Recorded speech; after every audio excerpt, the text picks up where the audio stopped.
जम्मू कश्मीर के पहलगांव में हुए आतंकी कायराना हमला और फिर पाकिस्तान के भारत पर किए गए हमलों के जवाब में भारत की तरफ से उठाया गया सख्त कदम।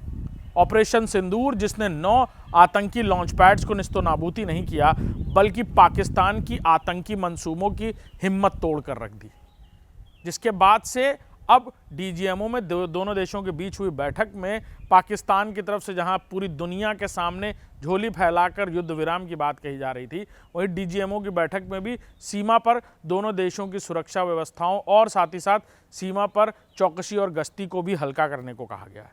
ये भी कहा गया कि हाई आर्टिलरी हो या नॉर्मल आर्टिलरी, सीधे तौर पर गोलाबारी बंद करने के आदेश देने को कहा गया है।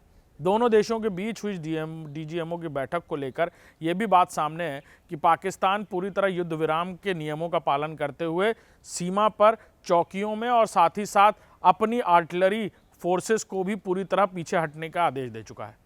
यही उम्मीद वो भारत से भी करता है। डीजीएमओ की बैठक में भी ये बात हुई। वहीं भारत की तरफ से ये बात साफ तौर पर कही गई कि अगर युद्ध विराम पाकिस्तान की तरफ से फिर से तोड़ा जाता है तो भारत इस बार उसका और ज़्यादा सख्ती से जवाब देता नजर आएगा।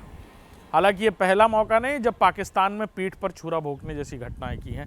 डीजीएमओ की इस बैठक में इन सारी बातों पर भी जिक्र हुआ और सीधे तौर पर दोनों देशों की तरफ से इस सुरक्षा संधि को लेकर यह बात कही गई कि अब सीज फायर के दौरान दोनों देशों की तरफ से किसी तरह की कोई भी फायरिंग या आर्टिलरी वेपन्स का इस्तेमाल ना किया जाए।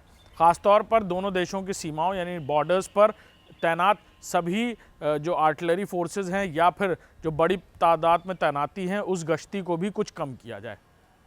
देखना होगा कि आने वाले दिनों में क्या पाकिस्तान इस युद्ध विराम की सीमा को पूरी तरह बरकरार रखता है और क्या भारत युद्ध विराम तोड़े जाने पर ऑपरेशन सिंदूर से भी बड़ा कदम उठाता हुआ दिखता है।